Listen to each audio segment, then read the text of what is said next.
Halo, selamat pagi pemirsa. Izinkan kami memperbarui informasi Anda melalui tayangan Kilas Nusantara Pagi yang akan membawakan 3 berita pilihan dari dalam negeri seputar aktivitas ekonomi bersama saya, Aumu Timoti. Kita buka Kilas Nusantara Pagi ini dari Pemprov Riau yang telah mempersiapkan pembangunan 5 pelabuhan tol laut di 5 kabupaten kota.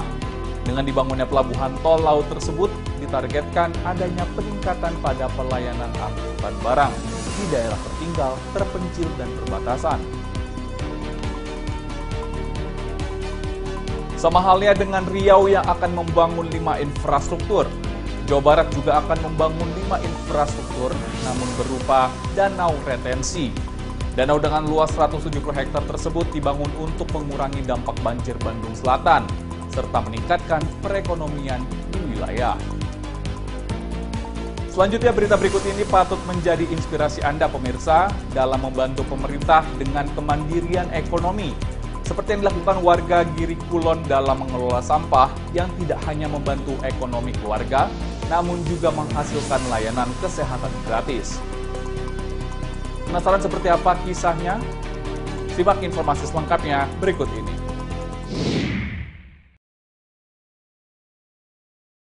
Pemerintah Provinsi Riau tengah mempersiapkan pembangunan 5 pelabuhan tol laut sebagai upaya mendorong pertumbuhan ekonomi dan menurunkan disparitas harga di daerah terpencil serta pemerataan pembangunan. Selain juga bagian dari upaya merealisasikan proyek strategis nasional.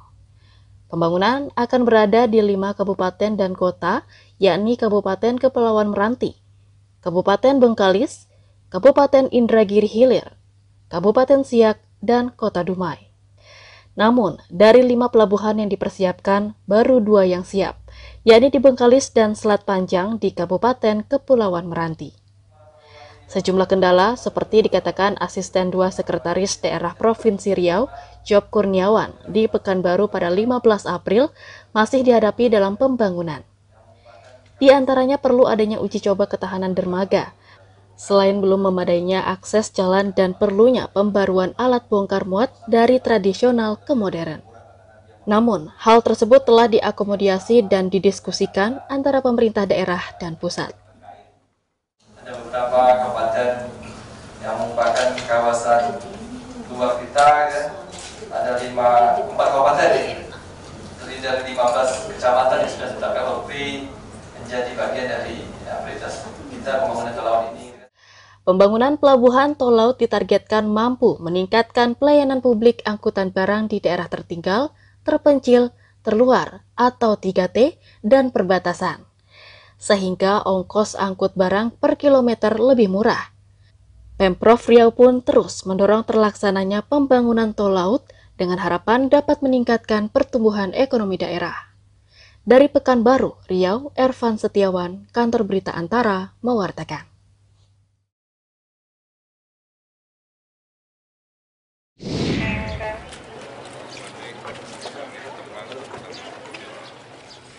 Gubernur Jawa Barat Ridwan Kamil bersama Bupati Bandung Dadang Supriyatna meresmikan pembangunan danau retensi Tegaluar di Sekolah Menengah Atas Negeri 1 Bojong Soang, Kabupaten Bandung, Senin 18 April.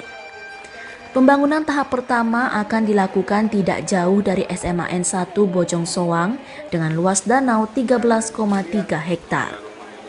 Menurut Gubernur Jawa Barat, lahan yang akan jadi danau retensi ini merupakan hasil konsorsium dari swasta yang menghibahkan 10% lahannya untuk ruang publik. Emil mendorong pembangunan danau retensi tidak hanya untuk mengatasi banjir di kawasan Tegaluar dan Bandung Selatan, tetapi juga sebagai pembangkit listrik tenaga surya serta destinasi wisata. Nah, bagusnya badan air ini tidak hanya buat mengendalikan banjir, tapi bisa sumber air baku. Bisa juga di atasnya seperti dilakukan di Danau Cirata untuk listrik tenaga matahari, ya, yang teknologinya disukai kalau di atas air. Dan terakhir seperti Andir, konsep barunya, kalau kita membangun danau-danau retensi harus satu paket dengan konsep pariwisata. Maka inilah keuntungan-keuntungan yang terus bertambah dengan hadirnya penataan danau-danau khususnya di Tegaluar. Proyek Danau Tegaluar ini dibangun berupa 5 danau retensi yang tersebar di kawasan Tegaluar dan Rancaikek. Total danau retensi yang akan dibangun seluas 170 hektar. Pemerintah provinsi siap berkolaborasi dengan pemerintah kabupaten maupun dengan BUMD dan swasta untuk pengembangan pembangunan danau ke depan. Dari Kabupaten Bandung, Jawa Barat, Dian Hardiana, Kantor Berita Antara mewartakan. Itu dengan hormat.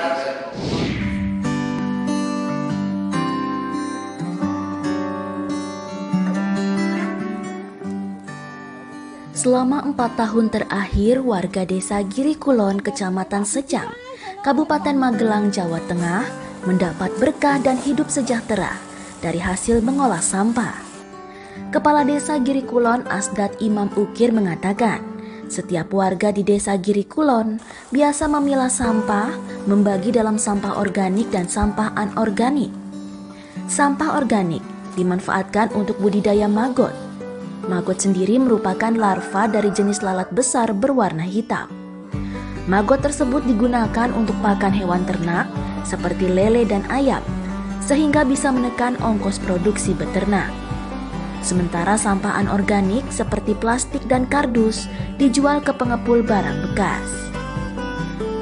Hasil dari penjualan maggot dan sampah plastik kemudian digunakan untuk operasional layanan kesehatan warga.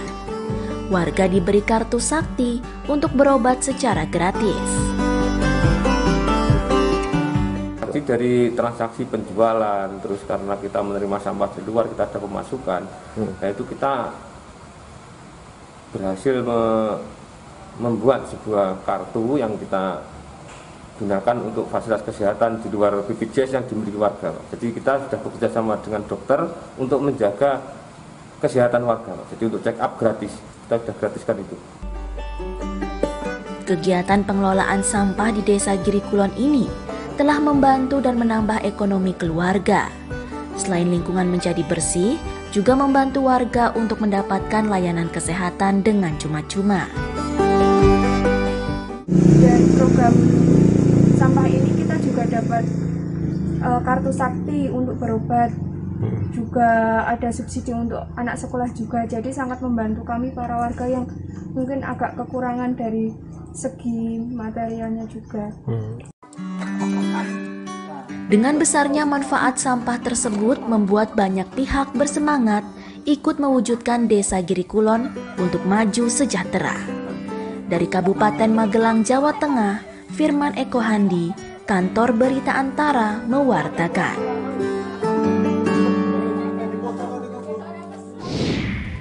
Itu dia pemirsa, sinergi dari peran pemerintah dan masyarakat dalam menggerakkan perekonomian nasional.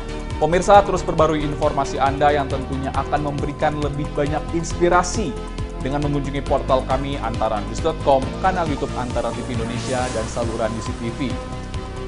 Kami akan kembali dalam program Kilas Nusantara Siang pukul 13 waktu Indonesia Barat. Terima kasih dan semangat beraktivitas.